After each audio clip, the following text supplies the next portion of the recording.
He didn't speak much. Most men in those parts knew his name, but not his heart. Folks called him Sam Boone, a rancher of few words and a man who kept to himself.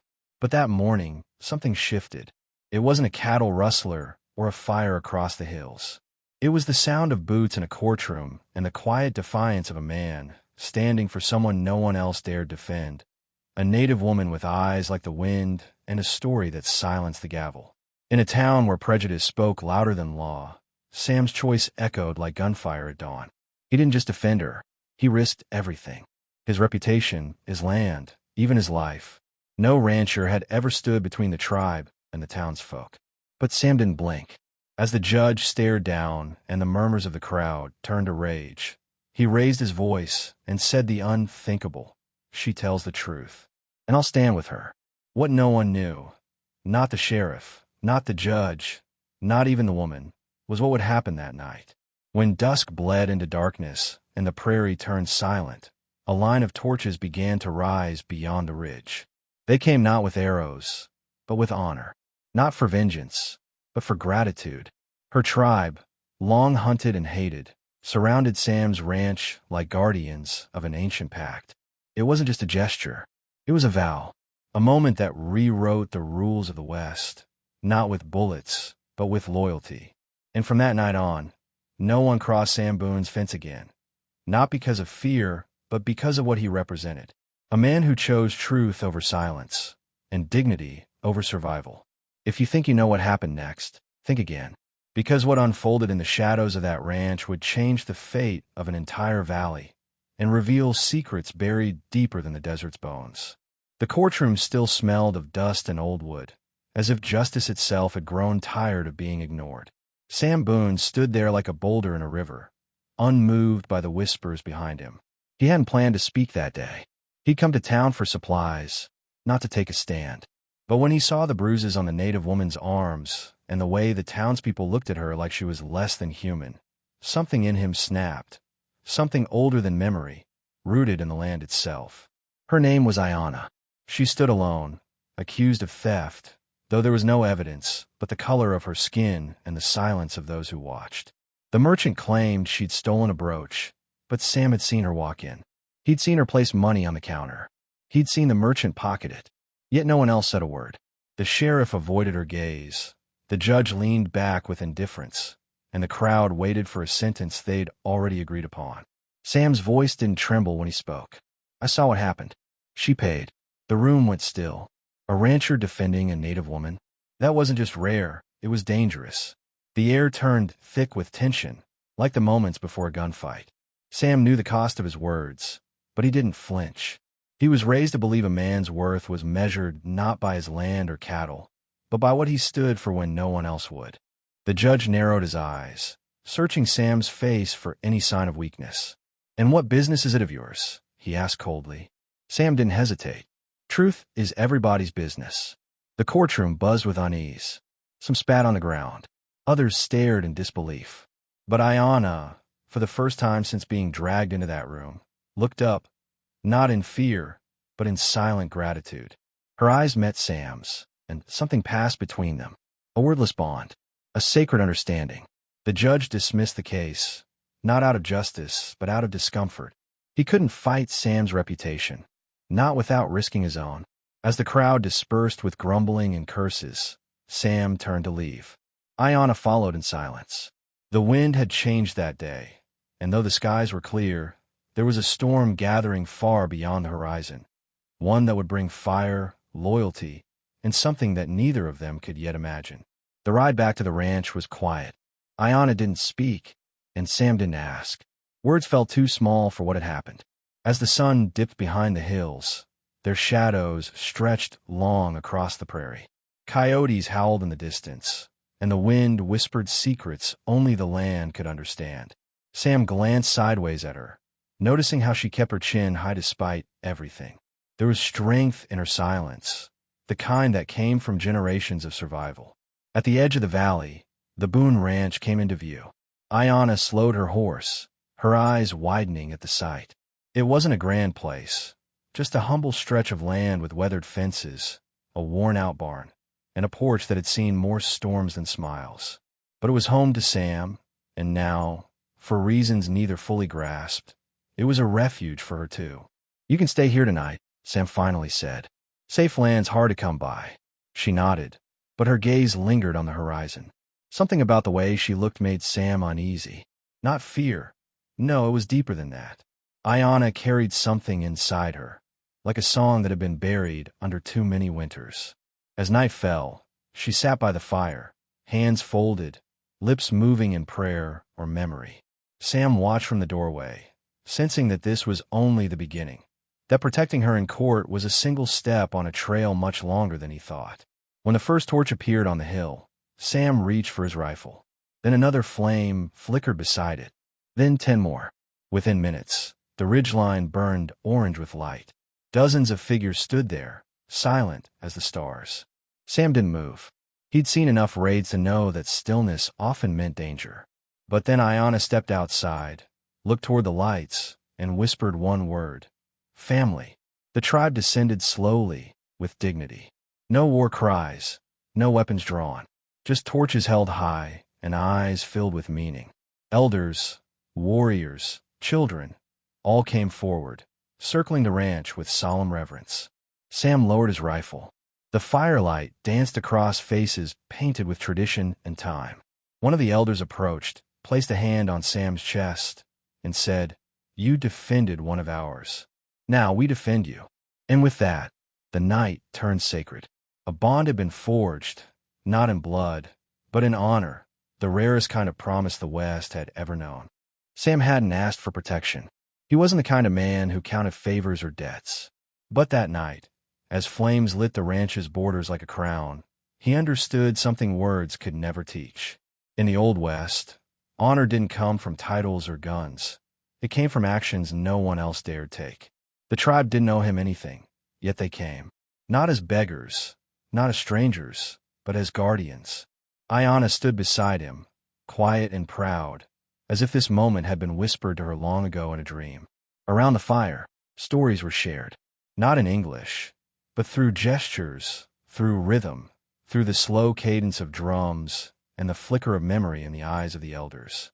Ayanna translated softly, telling Sam tales of ancestors who walked the land before maps existed, of spirits that watched from mountain peaks, and of a prophecy that a man with no blood tie to the tribe would one day stand between them and darkness. Sam listened, not as a skeptic, but as someone who felt the earth shift beneath him. Later that night, one of the younger warriors approached Sam. His name was Toka, and though he looked barely 20 winters old, his gaze was carved from stone. "They won't let this rest," he warned. "The men in town, they see what you did as betrayal." Sam nodded slowly. "Let them come," he said. But Toka shook his head. "They won't come like men. They'll come in the dark, with fire and hatred." The warning didn't frighten Sam. It confirmed what he already knew. This wasn't over. It was only beginning. By dawn, the tribe had vanished like mist, leaving only footprints in the dust and the scent of cedar on the wind. Ayanna remained, working beside Sam, as if she had always been part of that land. They fixed the corral, mended fences, and hauled water from the well. No words about the town. No questions about what came next. Just silence and the rhythm of survival. But Sam noticed her glance, often and sharply, toward the tree line. Her people had eyes everywhere. That evening, as Sam brushed down his horse, he found something tucked under the saddle.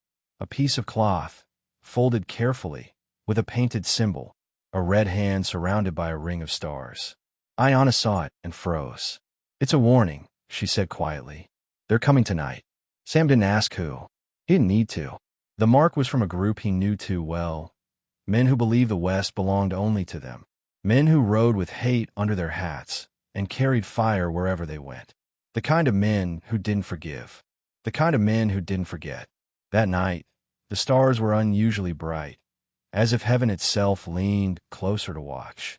Sam stood on his porch, shotgun in hand, every muscle alert. Ayanna moved quietly inside, preparing the house for what was coming. There was no fear in her, just a knowing calm, the kind worn by those who have faced death before and learned that it doesn't always win. The torches hadn't returned. The tribe had retreated, but Sam knew they hadn't abandoned him. They were waiting, watching. He lit the perimeter lanterns and placed extra cartridges on the railing. Every sound in the night, the snap of a twig, the call of an owl, sounded louder, sharper. At midnight, the silence broke. Hooves. 6, maybe 7 riders. No lanterns. No greetings. Just shadows slicing through the grass.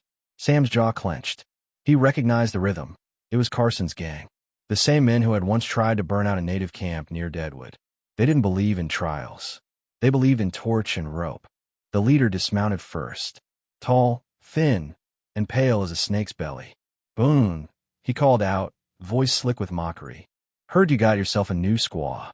Sam didn't respond. The man stepped closer. "Hand her over. Make it easy."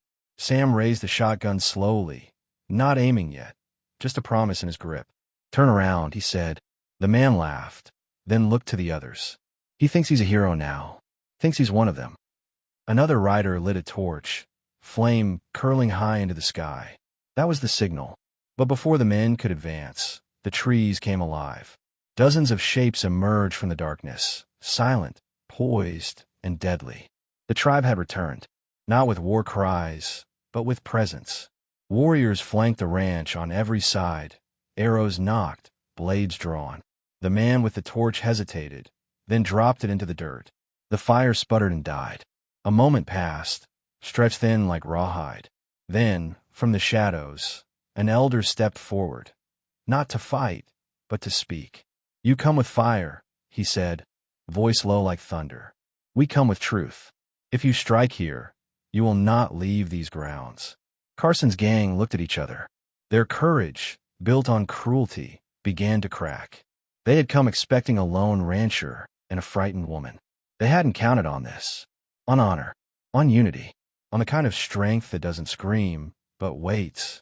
The kind that turns hate into silence. One by one, the riders backed away, swallowed by the dark. And Sam lowered his weapon, but he never looked away. Because in the West, peace is earned and never taken for granted. When the last hoofbeat vanished into the hills, the night seemed to exhale. The silence that followed wasn't empty. It was sacred. Ayanna stepped out of the cabin, eyes scanning the tree-line where people stood, proud and still. Sam looked at her, and then at the figures around them. No words were spoken, but something powerful passed between all of them, a recognition that what had happened that night wasn't just survival. It was legacy being forged. Toka approached Sam again, but this time his face was different. Less stone, more storm. "This land, it's no longer just yours," he said, not as a warning, but as a truth. "Now, it belongs to the story we share. Your fence lines won't hold what was done here tonight." Sam didn't argue. He simply nodded, because he knew Toka was right. This wasn't a battle they had won. It was a chapter they had begun, and stories in the West didn't end where bullets stopped flying. The tribe began to disperse with the grace of wind moving through tall grass. Some left offerings, stones, feathers, carved tokens, placing them near Sam's porch as symbols of gratitude and bond. Others nodded solemnly before fading back into the woods. Ayanna remained. She didn't speak much, but Sam felt her presence like the steady beat of hooves on dry ground. She belonged here now, not as a guest, not even as a protector, but as something the ranch itself had been missing, soul. In the days that followed, word of the night spread. Whispers in saloons, glances in the general store. Some said Sam had lost his mind. Others said he had finally found it.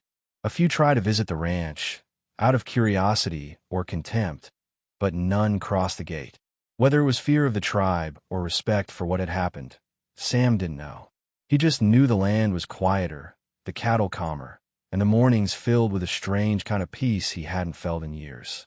One morning, as dawn painted the sky in amber and rose, Sam walked the ridge where the torches had once stood. He found footprints there, small ones, deep ones, a few dancing in circles like children playing. He sat on a flat rock and looked out over the valley. It was the same land he had always known, but now it felt different, as if the soil itself remembered, as if the West had paused and taken note of a night when a man stood for a woman no one else would, and the earth responded with fire, tribe, and the silent promise of something eternal. Weeks passed, but the memory of that night never faded. Sam went back to his routines, tending cattle, fixing fences, oiling tools that had seen too many summers. Yet there was a new rhythm to it all. Not slower, not faster, but fuller. Ayana helped with the chores, her hands knowing the land as if it had raised her too. Sometimes she sang in her native tongue while feeding the chickens or gathering herbs, her voice soft as smoke. The ranch was no longer just a place to survive. It was becoming something sacred. Toka visited often, bringing small gifts, smoked meat, woven cloth, wild berries, but more than anything he brought stories. Around the fire, he'd speak of old wars, lost rivers, and sacred pacts between men and earth. Sam listened like a boy sitting at his grandfather's knee, realizing how little he truly knew. The West, he was beginning to understand, wasn't just about land or cattle. It was about bloodlines deeper than blood, about keeping your word when it's hardest, about standing where others flee. One afternoon, while mending the fence near the eastern boundary, Sam noticed something buried in the soil, a rusted badge. Sheriff's star, bent, forgotten, covered in time. He turned it over in his palm and felt a strange weight in his chest. Justice, he thought, was never in the badge. It was in the hands that carried it. He placed it on a fence post and left it there, a relic, a reminder. Some things, once broken, should remain buried. Others, like trust, had to be rebuilt from the ground up. The townsfolk continued to watch from afar. Some were angry. A few were curious. But none dared challenge him directly. Sam didn't seek vengeance. He didn't spit back at the saloon whispers or glare at passing riders.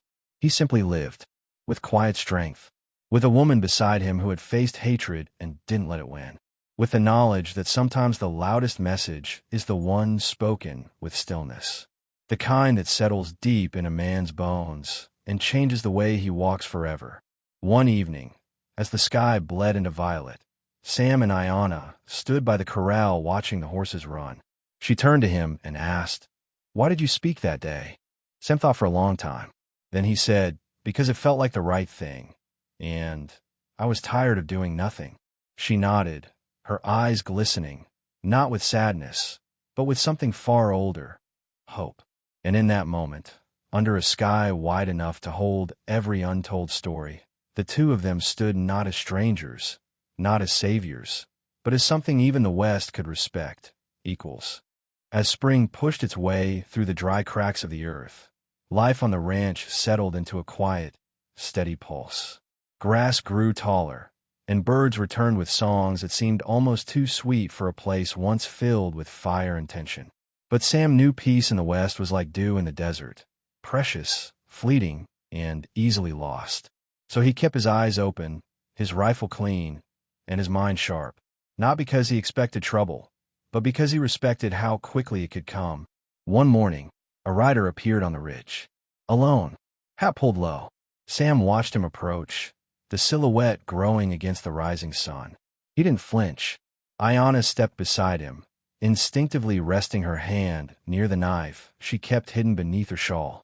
But as the rider came closer, Sam recognized him, not from town, not from the tribe, but from somewhere in between.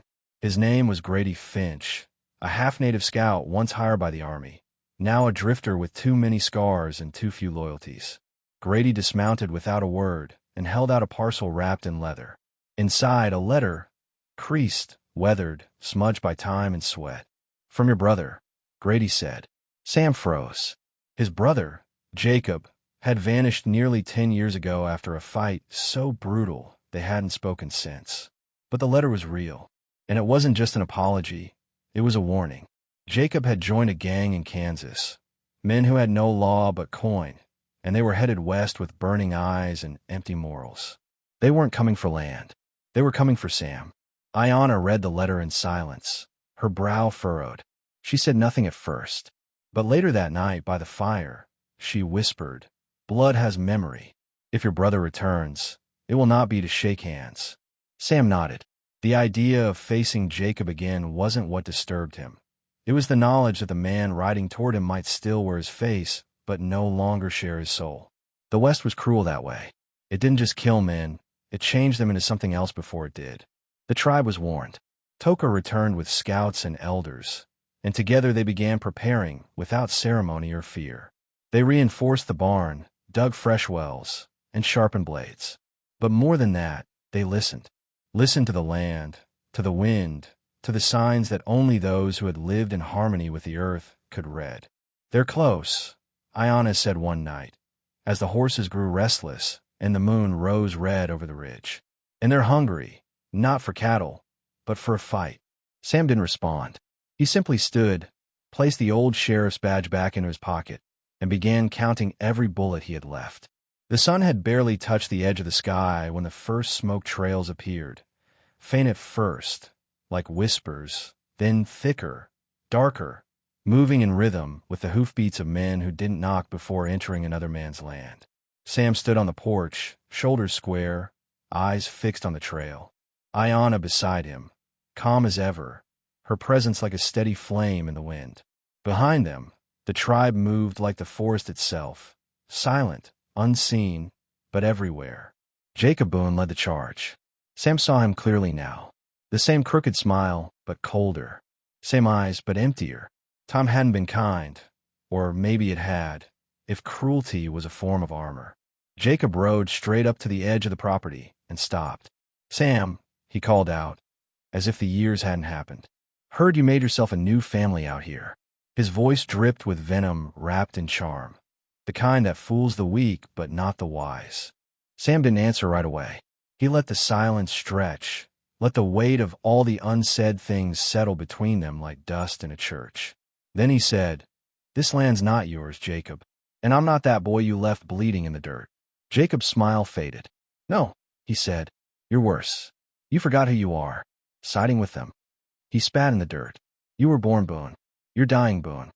Sam didn't blink. "Then I'll die standing where I believe, not hiding behind fear." It began without a signal. One of Jacob's men raised a rifle, and in a breath, the ridge lit up with arrows and gunfire. Chaos, fast and raw, spread across the valley. But the tribe moved like shadow, like breath between trees. They didn't fight with rage. They fought with purpose. Sam held his ground, one shot at a time, each bullet a memory, each movement a vow. Iana fought too, not with fury, but with precision, her blade an extension of something ancient and sacred. Hours passed like minutes. Then, in the smoke and shouting, Sam saw him, Jacob, dismounted, walking toward him through the field of ruin. They faced each other without words, without ceremony, brother to brother, blood against blood. And for a moment, the West held its breath, waiting to see what would break first, the bond or the man. Jacob's boots crunched over broken soil and bloodied grass, the space between him and Sam shrinking with every step. Around them, the world was still. Gunfire had quieted, the warriors had pulled back, and even the wind dared not speak. It was as if the land understood that this moment was more than a confrontation. It was a reckoning between two men carved from the same root, but twisted by different storms. Sam lowered his rifle, but didn't let it go. His eyes, steady and worn, locked onto Jacob's with no hatred, only sorrow. "You always thought I was soft," Sam said, voice low but cutting. "Because I didn't burn. Because I chose to build instead of destroy." Jacob smirked, circling slowly. "You always hid behind fences and good intentions. The West don't care about either." He drew a knife, not to threaten, but to remind. "Out here, only the ruthless survive." Sam nodded. "Then maybe it's time the West learned a new kind of strength." And with that, the final thread between them snapped. They clashed not like strangers, but like two halves of a broken mirror. Each movement was familiar, as if they were dancing an old pattern long buried in memory. Jacob was fast, wild, unpredictable. Sam was grounded, patient, sharp as drought. The knife grazed Sam's shoulder, but he didn't fall. His fist caught Jacob in the ribs, and still he stood. Blood stained their shirts. Dust clung to their faces, and yet neither yielded. This wasn't just a fight. It was an inheritance being torn apart. Iana stood at the edge of the field, blade in hand, ready if needed. But she didn't move. Not yet. She knew this wasn't her fight. It belonged to the ghost between them. Finally, with one last surge, Sam disarmed his brother, sending the knife skidding into the dirt. Jacob fell to his knees, panting, defeated not by force, but by something more painful, truth. Sam didn't gloat. He didn't raise his voice. He simply said, "You lost yourself long before you lost this fight." Jacob looked up, a flicker of the old brother buried beneath years of bitterness, surfacing for just a second. Then he slumped forward, not dead, but done. Sam stepped back. Behind him, the tribe began to emerge, torches glowing, casting long shadows over the field. They didn't cheer. They didn't celebrate. They simply stood, bearing witness. Because in the Old West, justice wasn't about who won. It was about who remembered what mattered when everything else turned to dust. Dawn broke slow and golden, as if reluctant to disturb the ground where two brothers had nearly torn each other apart. Smoke still curled from the ashes of campfires and fallen trees, but the ranch stood strong. The fences had held, the people had endured, and the land, scarred but proud, seemed to breathe a little deeper that morning. Sam stood at the edge of the ridge, eyes scanning the horizon, not for enemies, but for meaning. The fight was over, but something deeper had begun. Jacob had been taken by the tribe, not as prisoner, but as wounded soul. They would heal him if he allowed it.